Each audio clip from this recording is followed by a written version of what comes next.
So, Corser on pole position. He wants to get away clear at the front. Can he do it? And Corser does make a good start. Toseland bogs down slightly on the way down to that long right-hander. And Mugridge made a terrible start there, just went backwards. Corser's the man, and Yukio Kageyama barges his way through from the second row of the grid. He's been trying to smooth out his naturally aggressive riding style because he says, he certainly didn't coming out of there. He was absolutely sideways out of the first turn. Vermeulen's making a good start, and Stoker's in fourth place, right behind the Winston Tenkate Honda. And Toseland's struggling. He's in about 7th or 8th now, but was just trying to find a way around the outside like he is there as well. And he's way wide. And Regis Laconi has made a good start. He's come up from the third row of the grid right behind his teammate. So, and Nori Haga is in the mid-pack there, but with a lot of people ahead of him. But already through to second and third place, Toseland, I beg your pardon, Vermeulen and Walker ahead of Kageyama. And then Mugridge is in fifth. Yeah, this is just what Stalker wanted. He needed to get away. From the second row, it's not too difficult. Not too many riders in front of you and a little bit of space. And he's got away with them. That's perfect for Stalker. That's actually a fantastic start for Haga. Oh, and someone almost unloaded tight on the inside there, and I think that might have been Norrie. Yeah, that was Norrie. Yeah. And the old tyre smoker's really going for it. Ooh, laying it down in front of Toseland. So Toseland from row 1 is in the same place in the race as Haga from row 5. What does that tell you? It tells you Haga made a good start. Oh, Toseland was asleep. Or a combination of the two. And look at Noriyuki backing in, and wide goes number 55, well Laconi. Wide. And that meant Norik Abe could cut through. One of the men, of course, who's had the advantage of knowing this circuit well. Look at Haga up the inside. He's having some of this. David Checker Carrara there, that's number 94 on the World Endurance Championship winning Yamaha of the GMT 94 team. But at the front, Troy Corser leads the way ahead of Vermeulen, Walker, Kageyama, Mugridge, Neukirchner back in 6th, Haga amazingly in 7th place. But there goes Toseland cutting underneath, uncompromising, and almost making a move on Neukirchner as well. That looked dodgy. Look at Walker right there. He says he reckons that bike gets faster as it gets warmer. He wanted the weather to be hot this afternoon, Jay. What he actually said was the hotter it gets, the more advantage you seem to have. It doesn't seem to affect their bike as adversely as it affects everybody else. Both the tyres work better for them, and the Kawasaki seems to have a speed advantage on the other bike, so he wants it to be really warm. Well, at the moment it's a little bit clouded over, and he may not get that rasping heat that he wants, but look at him, the Stalker is there, hunting him down in 3rd place. 4th now for Mugridge, ahead of Kageyama, Neukirchner, and the two Ducatis with the sandwich of number 41, Nori Haga, who's just lost a place there to a determined Regis Laconi, who was convinced that he made just a couple of small mistakes that put him back on the 3rd row of the grid in his Super Pole lap. Haga, of course, immediately responds, as you would expect him to do.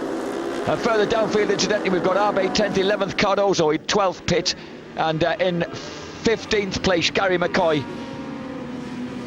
And that's Neukirchner trying to go around the outside of Kageyama. Neukirchner looking confident. Remember when he was a 16-year-old in the German 250cc National Championship? He finished 4th here at Brno, the one time he's raced here before, but he's lost out there. Got duffed up by Toseland there. Now Toseland almost pulled that on the last lap, but he really made it count then. Yeah, it's one of those, it's between a left and a right hander, and you've got to make quite a confident move. If you just get halfway past, you can easily fetch them both here down. And Laconi's now looking around the outside, but look at that, it's cost him, he missed the apex. He got dorked by Haga just when he was thinking a move on Neukirchner. But look at that, Haga and Laconi are two men who don't hang around. Now, they respond one turn later. It's instant, isn't it? Instant aggression. Yeah, this early in the race, you've got to get past them when you can, because once it spreads out, you've got to work a lot harder. Incidentally, Chris Vermeulen, number 77 in 2nd place, reckoned that they were making improvements and finding better ways around this track. He said what we were doing was still facing the same problems, but running wide, lacking grip, but we managed to make the problems a little smaller. Yeah, and Toseland now's just put a move on Kageyama's gone through, but it looks like Kageyama's fighting back on the straight. The Suzuki looks quick. Look at them, 4 abreast into the first turn. Laconi right up the inside, and while Toseland loses out completely, Laconi makes up 3 places. Toseland went back 3 places in one easy lesson there. Now he's got all that work to do again. Laconi astonishingly has come through, sliced through there into 5th place. Mugridge, without any fuss and bother, is just lying there in 4th, but the handbags are really out behind him. And Toseland's trying that move again, and it's worked again. Perfect. he's obviously got plenty of confidence in what he's pulling on that particular spot. And once again, downhill, here comes Kageyama straight back at him. Touché. Yukio, I want to learn how to ride smoothly round here. Kageyama, but here comes Toseland once again trying to cut underneath, but can't quite tuck it under the Suzuki. And Stalker is getting onto the back wheel of Vermeulen for second and third places. This is a right fight. This is right great. fight for fourth. And there's a fight beginning to brew between the Stalker, remember, fastest all weekend. Now there's the start. And you're right, Muggeridge got a terrible one. He did well to haul himself back into fourth place as fast as that. He did. But now he's got sucked in by Regis Laconi. Laconi and Neukirchner now is side by side. But, Neukirchner's really taking the wide route round, and I think it might have cost him a place. No, it doesn't. Tickets, please. Obviously, the wall of death experience he had from his fairground days are coming into play there. Oh, this is great. So Corsa leads, second Vermeulen. Corsa, incidentally, now has 33 pole positions to his credit in his history of World Superbike racing. And also, remarkably, this is his 216th race. Well, Mr. Carl Fogarty, presently on holiday at his villa in Spain, it's on the market, folks, if you want to start living down between Valencia and Alicante, he only ever rode 219, so of course is close to the Foggy Max amount of races competed in. Yeah, speaking of Carl Michaela and the girls, and my Mrs. Andrea and my daughter Ruby, all out in Spain, living it up, lying by the pool with a cocktail, and we're out here behind the Iron Curtain working. Yeah, but look at the weather. Yeah, it's beautiful. perfect. Oh, by the way, Foggy says it's the villa's 3-bedroomed. And it's got its own swimming pool 5 minutes from the sea, and it's a beautiful spot if you want to get in touch with him and make some inquiries. Look at Stalker, he's got in touch with Vermeulen, he's made a few inquiries, he's gone through on the ZX10 into second place. Vermeulen tries to respond as they head downhill. Has he got him? Has he? Oh, come on, man, we want to see the battle for second. That's Troy Corsa, we know he's leading it. And we think that Stalker might have taken second place and made it stick. He has. He has. Wow. Well, come on, Chris. Great. He looked like he was going to have a go at some point. He must think he can go quicker than Vermeulen. He must do. And Chris, of course, says that he's having that problem with grip. He's running wide a bit, and that was illustration of the fact that the ZX10 can cut it.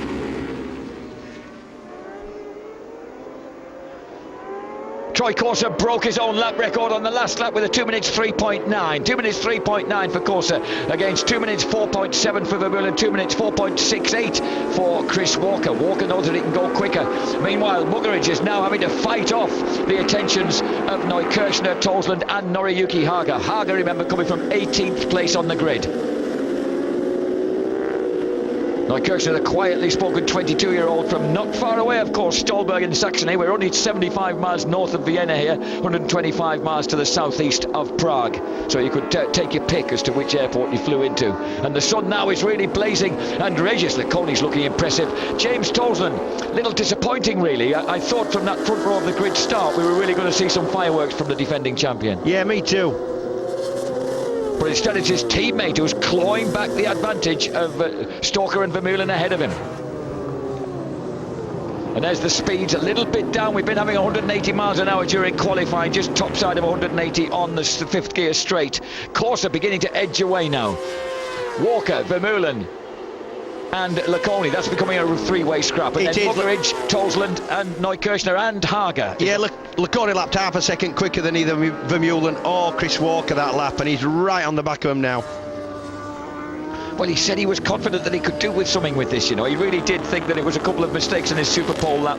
And what he says that he's not so sure about with this track, despite the testing they've done on it, is the track's strange because you can't just be sure about the feeling you get from it. And but he says I would have to push immediately, like right off the start and go after them. I can't let anybody get away. No, from where he was on the grid, he had to do that. What they're all saying, most of the people are saying, most of the riders are saying, there's a big difference between what the bikes are handling like and doing on qualifiers as opposed to the race rubber.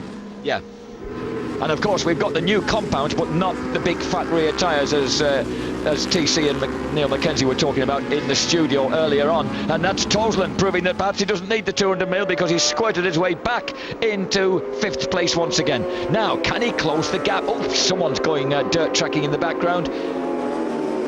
Neukirchner, though, is confident with that Honda. He's pumped it right underneath Mugger's clumped across right to the curb to try and cleave his way back, but Neukirchner's there. Yeah, Neukirchner just looks really confident with the front end of the bike. He seems to be able to run it in a lot quicker than the people around him, or somewhat quicker, but still make the apex. He's wider going in, but he still manages to cut it back. That tells me that he's fairly confident with the front. Norik Arbe and Lorenzo Lanzi have also joined that squad who are squabbling over the 5th place that Torsland now has. But Neukirchner, you've been impressed by the sort of smooth, fluid riding style of the lad before now, James, and of course that suits this track so well. Norik Arbe's in there as well on the Yamaha France R1 number 3. Yeah, it's difficult to be smooth. This circuit lends itself to smooth, flowing riders. It's up, it's down, one corner leads directly into another. But when you're fighting in like this, a battle with 7 or 8 riders, and it's so difficult to be smooth because you put off your normal line anyway. You're defending the people who's behind you, trying to pass you, and you're also trying to line up a pass on the people in front. So it's really difficult to be smooth. But Neukirchner is a smooth rider, and he will have been here before, like we say. Vermeulen's been pushed back to 4th place, and the man on the charge continues to be the Xerox Ducati of the Frenchman who celebrated his 30th birthday last week, Régis Laconi. Norik Arbe, of course, with a lot of experience of this circuit from years and years in Moto Grand Prix with Yamaha, is enjoying himself getting in amongst the gang here. Nori Haga having a real set-to with Carl Muggeridge, 2 aggressive riders together there. Muggers came straight back underneath, stormed back underneath to grab that place back as they went into that lap. Yeah, one thing about Muggeridge is you pass him, you know he's going to have a go straight back at you as soon as he can. And it's really easy with Carl Muggeridge to get involved in a sort of duffing up session that costs everybody time, because he's not a rider who'll sit behind the person who's just passed him and think, right, we'll both move for... Oh, one of the FP1's down, that's McCoy. And Sanchini. That's Sanchini, yeah. Yeah. So McCoy and Sanchini must have had some sort of coming together. And it looks to me like Sanchini did got a wrist broken there, or maybe a collarbone. I think collarbone, but the lucky was walking off holding his arm. Isn't it amazing how often during the course of this season that we've had, although not at the last race, that we've had number 41 and number 3 together, and there's a real battle about Japanese supremacy goes on here between Haga and Arbe. Yeah, there is. Both, of course, on Yamahas, one for Yamaha France, one for Yamaha Italia. And in 2nd place at the moment for PSG1 Kawasaki number 9, Chris Walker is still heading off the Xerox Ducati of number 55, Régis Laconi. Laconi has dipped under the 2-minute 4-second barrier with a 2-minute 3.9 in his pursuit. He's the only man to do that besides the leader, Troy Corser. There doesn't seem to be anything too much wrong with the straight line speed of that Kawasaki. There doesn't. No, the Kawasaki is quick, and Chris seems to be able to just put it where he wants. He just does seem to be just a little bit more confident with it than certainly than Vermeulen, although we do see Laconi getting right in the back of Chris Walker, and Laconi would be the danger man now for Chris. I mean, that's stating the obvious. Well, Chris did say to us last night after the incident with Max Neukirchner, he said the Germans won the battle, but he's not going to win the war. He also said that all the marshals after the incident were asked to give, all the marshals who saw the incident. And we've got another incident. Even Clementi has gone down on there. He's changed, of course, to Pedicini Ducati, so Clementi's gone out. Yeah, what Chris said was all the marshals were asked to give their version of events, a statement as it were, and they all, as one, backed Neukirchner, said it was Chris's fault. So I don't know what conspiracy. Yeah, but we're right next door to Saxony. They're bound to be. They said, our young German boy, he wouldn't do anything wrong. Well, it is a conspiracy. I know that the FIM are up in arms for poor Chris and saying that he shouldn't have been on a fast lap, but his claim is that the checkered flag had never appeared when he set out on that final qualifying lap. Is it within his rights? He was on his last flying lap. And I tell you what, he did. I don't think we've shown you the shots today. I wish we had, because his strength of will in resisting belting Neukirchner was quite amazing. He kept going back at him with his fist almost raised and shouting at him and then making himself walk away. It was a very impressive exercise in will over natural belligerence. Or was it just the fact that he knew if he hit him it'd hurt his hand more than it'd hurt the Neukirchner's helmet? Would also cost him a lot of money. Remember, Kath has flown out to this event. He's driven all the way down. He said it's all right for the rich folk. What he actually said, I said to Chris, so what's going to happen then with the FAM meeting? You're going to get fined? He said, I hope not. The Hummer, he's bought a Hummer, one of these Hummer 2 things, and he says it's costing that much in petrol and needs the money to fill it up. Oh, and he's going to have to get back across there. He does. Brave stuff from Walker. He looked like he'd lost his breaking point a little bit there. And talking about breaking points, actually, Yukio was saying that it's quite difficult to find breaking points around here. There's not a great deal of reference. Yeah, because it's so big. The track's very wide, and also there's not a lot of trackside furniture that's close enough to use as a braking marker. So consequently, you're looking for things on the track, you know, a certain skid mark, a change of tarmac, and it is quite a difficult circuit to get your braking markers and your reference points sorted out. Walker, though, is still fiercely holding on to second place as Toseland begins to track down Chris Vermeulen. So Toseland has done one of his mid-race wake-up calls here. He's beginning to get onto the case. His last lap was 2 minutes 5.59 as against his best lap of 2 minutes 4.5. Hager is still 7th, 8th Arbe, locked together with Lanzi. Muggeridge has been pushed back to 10th, just ahead now of Andrew Pitt.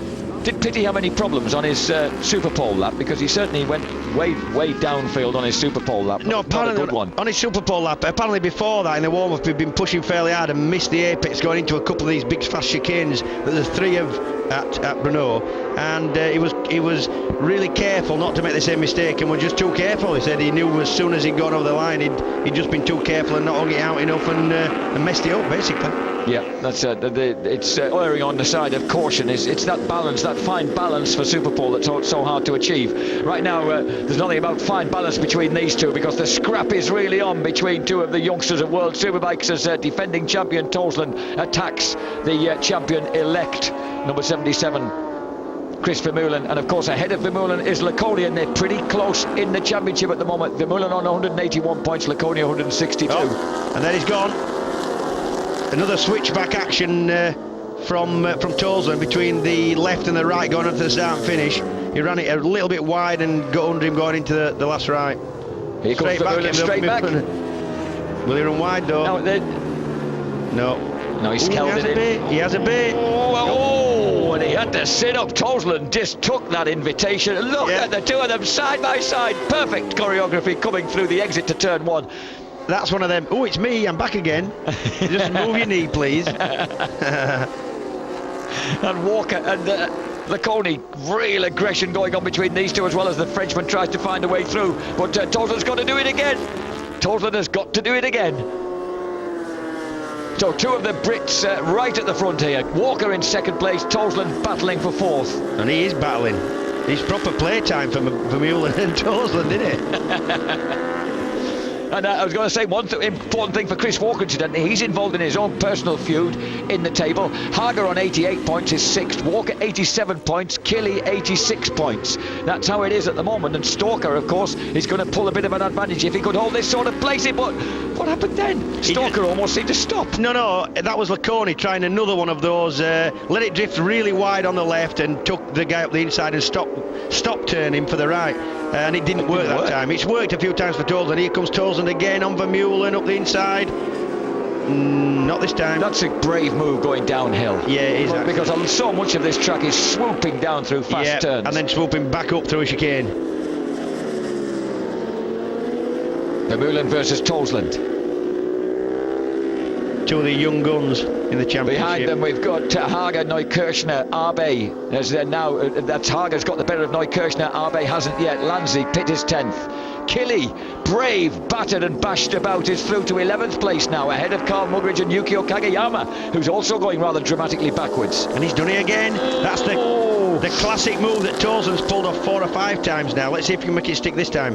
The Honda seems quick though. Yes, now here it comes. The Honda, of course, didn't have any testing time at Brno before, whereas the Ducati certainly did and have benefited from it. But once again, the Honda has the draft, takes the benefit of the slipstream. And this time doesn't run wide.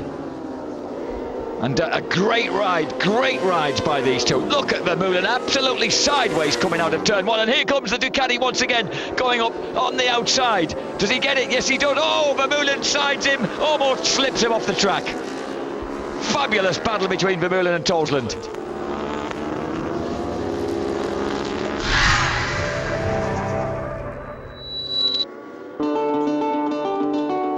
Now you can get all your best loved country hits together.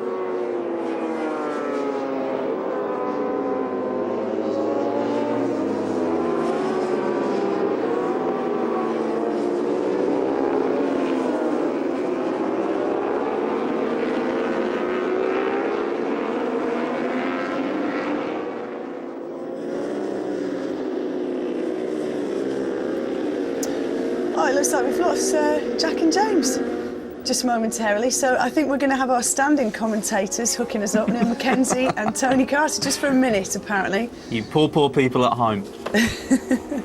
Right, well, we were just saying about the Chris Vermeulen. You saw Chris take a dip at the inside. Oh, Frankie Keeley just gets a little bit...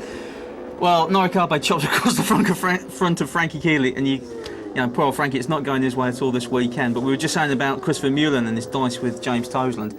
And as Laconi now, well, it was inevitable, wasn't it, Neil? I mean, for a while there, you were saying that, Chris right back up the inside. You were saying it's all down to how Chris's front tyre sticks. Well, Chris, certainly in the early part of the race, was pushing the front really hard, and that's where he was stronger than Chris Vermeulen. There was no question, and I said, I just hope that Chris's front tyre hangs out, because he's got... Laconi, sorry mate, Laconi dives back up the inside. Chris is just going to have another pop up the inside here, on around the outside, see if he can do it. Yeah, I think it is a matter of time before Regis does overwhelm Chris. Back to Jack and James. We got them, they're live. Side by side, Chris Walker, Regis Laconi, a fabulous battle going on here at Brno for second place.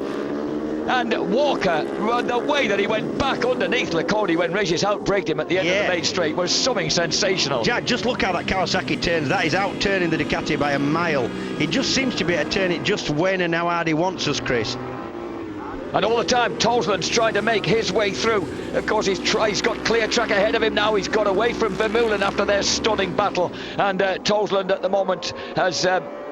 He's setting absolutely consistent lap times. Toseland is never wavering by 100th of a second on his lap times. Extraordinarily consistent. He's there in 4th place, lapping at 2 minutes 4.5 all the time. But look at Hager coming from the 5th row. He's now broken clear into 5th place.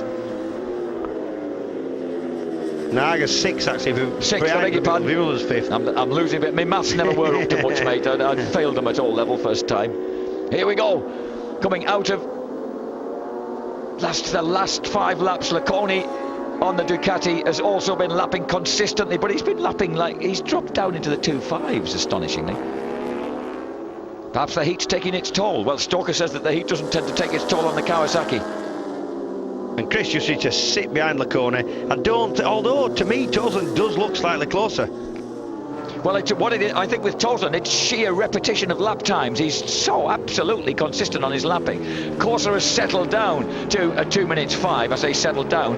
And Laconi 2.5.5. Yeah. Walker 2.5.8. But look at Toseland, 2.4.8. Toseland is the most consistent and quickest man on the track right now. And this is just what Toseland needs. He needs a rostrum. Laconi and Walker beating the out of each other. So this could get interesting when the two great mates and rivals, Toseland and Walker, come together. And also Hager is creeping his way up as well. And although he's not setting quite the same lap times as Toseland seems capable of at the moment.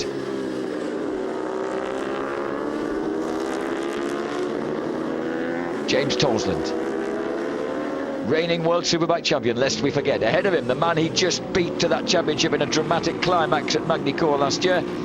And in between them is the custard yellow Kawasaki of Chris Walker. I don't think there's going to be an issue with tyres because I think everybody's on the same, so I think they'll all be in the same boat. Apparently most people medium rear, certainly, because the hard was too hard and the soft too soft. So there wasn't much, it didn't come down to much choice really. Meanwhile, current leader in the championship. Could it be that Troy Corsa is headed for what would actually be, shall we do a quick count here? It would be his 30th World Superbike win out of 216 starts. Yeah, incidentally, Fogarty won twice as many for the same starts, didn't he? He did, but you'd better not confront that Troy with that information at the end. Of this race. Oh no, did I? Well, no. He might not be best didn't mean anything by it, Jack, sorry. And of course, when he had the double victory here in 1996, his race team manager at the time with the promoted Ducati was David Tardozzi. Yep. The guy who is still boss, of course, of the Xerox Ducati team now. Now we cross the line. Let's check out those lap times. 2 minutes 5.3 for Corsa. Laconi's lap time coming up, so 2 minutes 5.2, 2 minutes 5.2 for Stalker, 2 minutes 5.1 for Toseland. So it was only eking out a 1/10 of a second, but every little counts. And it's the gap between Toseland and Walker now we need to be watching, because that's where I think that's what Stalker's got to worry about. At the moment, that gap's about 1.3 seconds between third and fourth place. Yep, and there's still 8 laps to go. Meanwhile, the Suzuki of race leader, 33-year-old from Wollongong in Australia, 33 pole positions to his credit. And look at Walker. Has he given up the fight with Laconi? I don't think so. Has he ever given up a fight with anybody? Yeah, when he didn't punch the lights out of Neukirchen yesterday, true, actually. Yeah. That was a brilliant piece of... Oh, look at this. Lorenzo Lanzi, who had that gearbox problem that shoved him back to 16th place when he had to slow up on his Super Pole lap, has just got the better of Norihaga. That's impressive. Apparently gear selection problem. It was something on the external on the bike, not inside the gearbox. Right. But yeah, certainly he's having a real good ride here. So number 57 on the Ducati SC Karachi 999 RS. That's Lorenzo Lanzi, the 22-year-old from Cesena. And Haga's just put his fastest. Hang on, no, I'm confused. Oh, sorry, Jack. No, you might. Got to be careful how you read these. Just wheel me into a corner.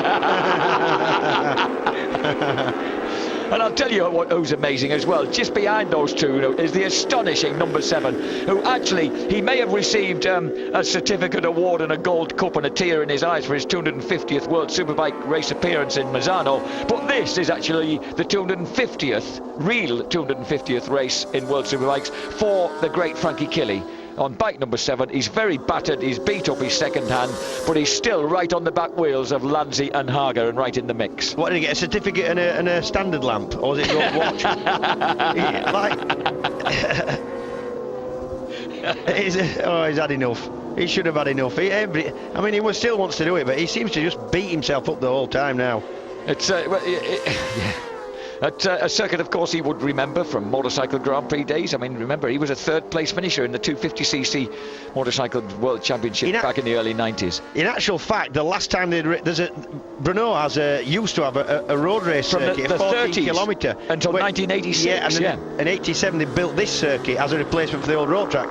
And actually, Killy will have, and definitely has, I'm sure, raced on the old Brno road circuit, because he ran GPs and latterly European Championship races. And you raced on that amazing 14-kilometre track on a 125. Yeah, in 86 and a 125, yeah. Awesome. You went straight through the main street and past the marketplace. Yeah, that we come up the street to the circuit out of town. Yeah.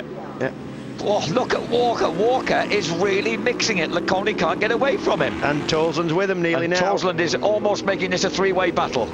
So this truly is the red and yellow sandwich we've got before us. It's what would you call a banana sandwich, isn't it? Oh, it sounded a bit rude. No, I didn't intend that then.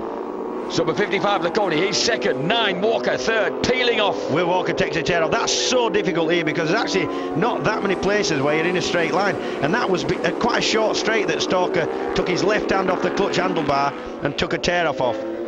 And let the Z10 have a quick wiggle, which he does all the time, of course, with 2 hands on the bars. Yeah, it's incredible. It's amazing how quick these visors and screens fill up with flies, especially when it's warm. And they're right in the middle of the trees here. It's right in the middle of a forest. Although it's only about 5 k's, 10 minutes from town, the town just stops and the countryside starts. It doesn't just sort of dribble out the town. It actually, 1 minute you're in town, next minute you're right in the middle of a forest and the circuit's there. Toseland looked for a moment as if he deeply missed an apex then, but he's fetched it back on course. Yeah, I think he's trying quite hard now. He's got to stay for these two in front of him. Talking about flies, in the World Supersport qualifying yesterday, Sebastian Charpentier got a fly in his eye. They had to bring him in. It took him ages to get it out. And then he went out and set a blistering pole position lap. Had a flying lap. He did. A flying lap for Killy. Number 7, he slips past Norihaga into 7th place. At the front, those lap times, 5, 6, 5, 9 and 5, 7.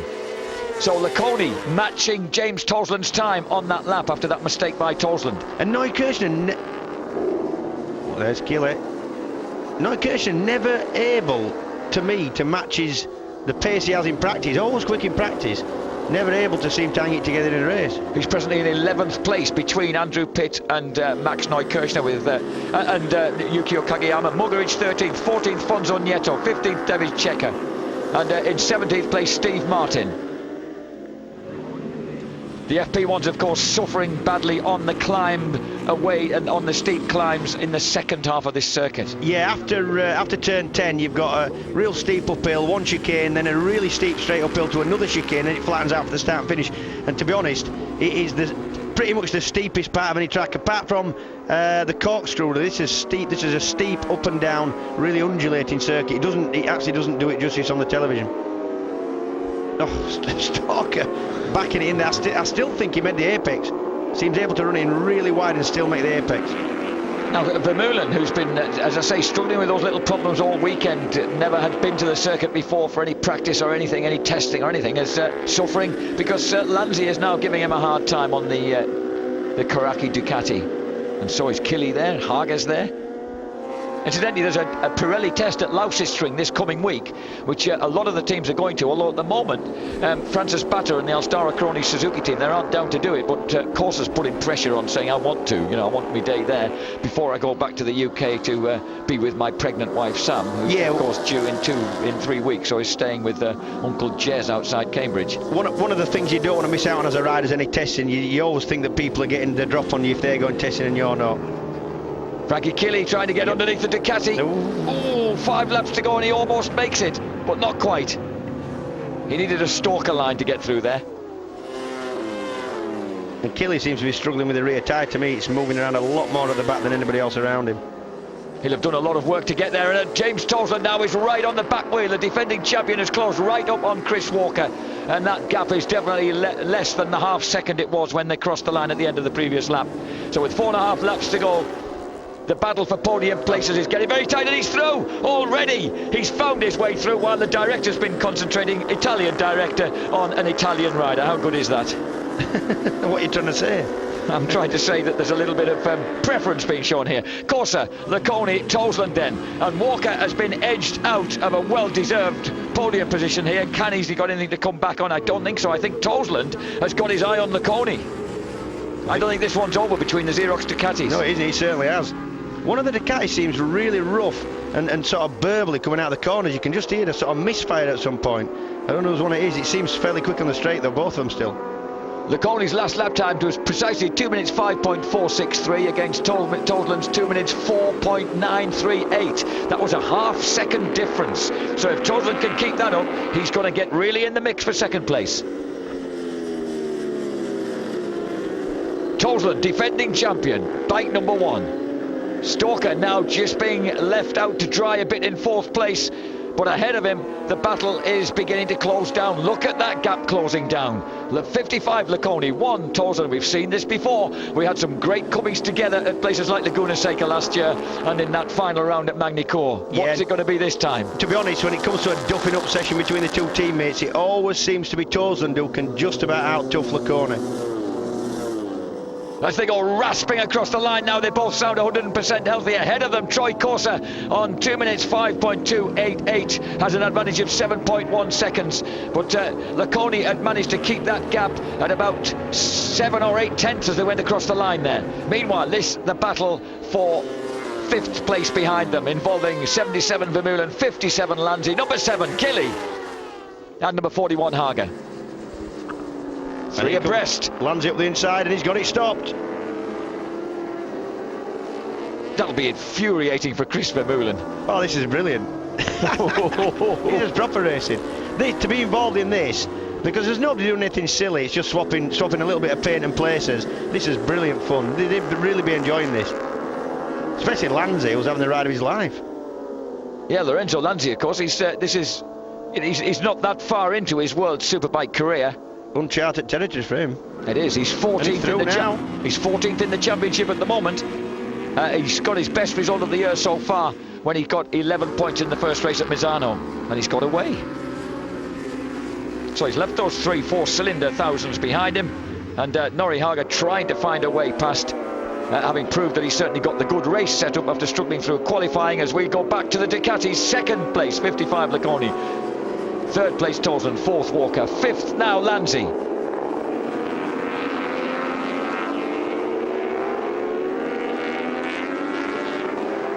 And that would equal Lanzi's best ever performance, I think, in the first race at Misano. And on 30 points, he's presently 14th in the championship. This is what we're more interested in, though. This is what we're more interested in, because this is Toseland closing down on Laconi. Oh, look at the balance of that man, Chris Vermeulen, as he drops into those corners. Yeah, he treats it like a toy. He's balanced himself backwards a bit in this race, so son. He has, but he just seems to be struggling with the grip, doesn't he? All the way and everywhere. That's it. If you slide a bike around, it doesn't matter what you do, it's going to wear the tyre out harder. 3 laps to go. And Killy again tries to look underneath, realises he can't do it, looks from the outside and gives Norihage a chance to squid through. Incidentally, the gap had gone down to 0.3 of a second between Laconi and Toseland on that lap, with Laconi on a 2.5.7 and James 2.5.223. And this time, Frankie Killy seems to take aim from a long way back and just park the Claffey Honda neatly and tidily inside Vermeulen. Vermeulen comes back for the inside line, but again, can't hold a tight enough line to take that place. So this is proving to be a difficult race for the Winston 10 Karte boys.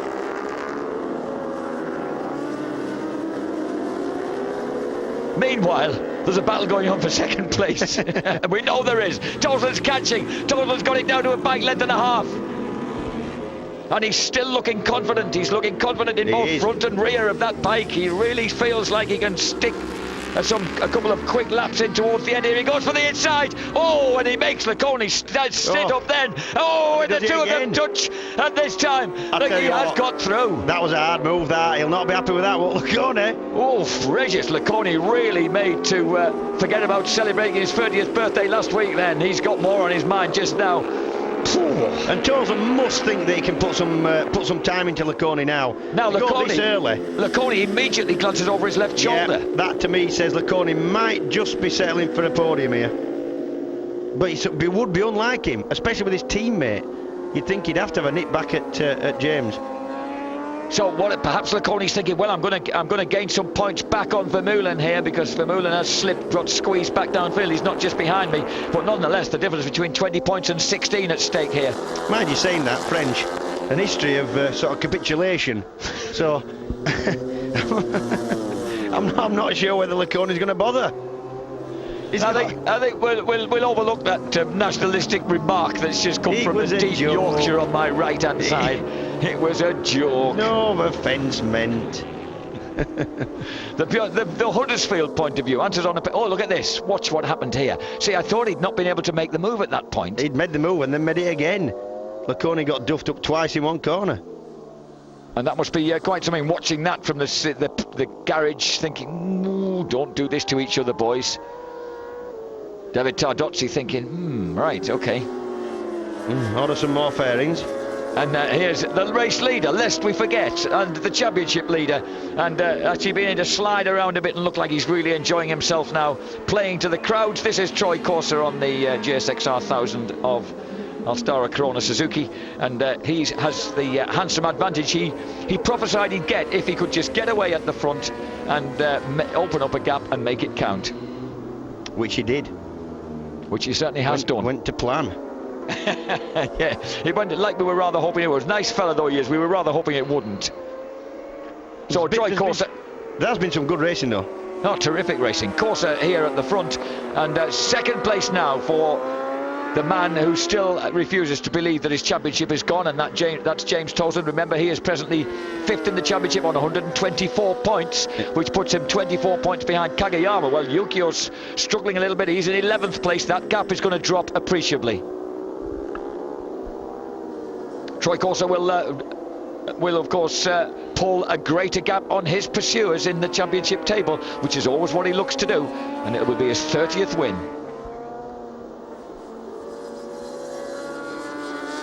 Course is tailor-made for this circuit, isn't it? He just fast flowing. You need to be smooth. You need to conserve your tyres, and that's all those things he can do.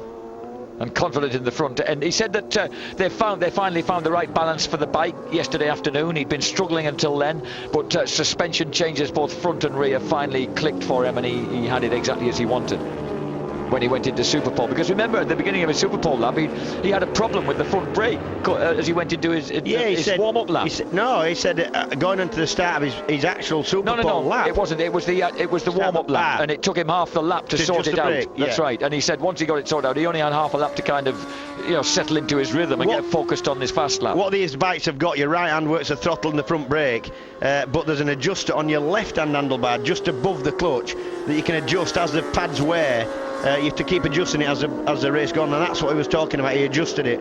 He adjusted the sort of where the front brake bit on the lever to be comfortable. He sounded quite thankful that that problem hadn't arisen as he went stonking into the first turn at the start of his fast lap. He's playing around now. He's just smoking, just lighting the rear up, making smoke. Troy Corser then is coming to the imperious end of a very fine 20 laps here. He goes through Whittam Corner where James performed his very own pyrotechnics in 19... I made a bit of smoke there in 99, I'll tell you. You did, a big amount of smoke. Red flag, air ambulance and broken pelvis, as I recall, but thankfully you still seem to be in good shape. It's amazing. Look at that. Troy Corser's early dirt track experience comes shining through the haze off that burning Pirelli. And he is now swinging through the final 2 chicanes, and I don't think Francis Paddock could quite believe his luck. He always wanted to sign this guy, always reckoned he could win Suzuki's first World Superbike Championship with him, and at the moment Troy Corser is looking like he's pulling that beyond all doubt, really. However, in second place is the defending champion James Toseland, and so he will at least eat up a hatful of points on the challengers around him. Look at that on the last corner. And then straight into a wheelie. Troy Corser majestically takes control of race 1 here at Brno. Second for James Toseland. Third, and Stalker just holds on from the amazing Frankie Kidd. Over is intermittent, it's warm, it's sunny, it's really beautiful, mid-20s here. It'll be almost as nice as it is in Spain, where James's wife Andrea is relaxing with Babe and the Fogartys. Further down, 8th for Mullen, 9th for Norick Arbe, 10th for Andrew Pitt after a slow beginning, 11th for Kageyama ahead of Fonzie Nieto on the second of the NCR Karaki bikes. Muggeridge bewilderedly back in 13th. Neukirchner, as you said, James, not able to maintain his speed to the middle of the track chicane that he split his helmet open 7 inches, would you believe? Managed to be in the race and then gave himself that knee injury. As we look at... That's another shot of the last corner. It looks good from any angle, doesn't it? I love motorbikes.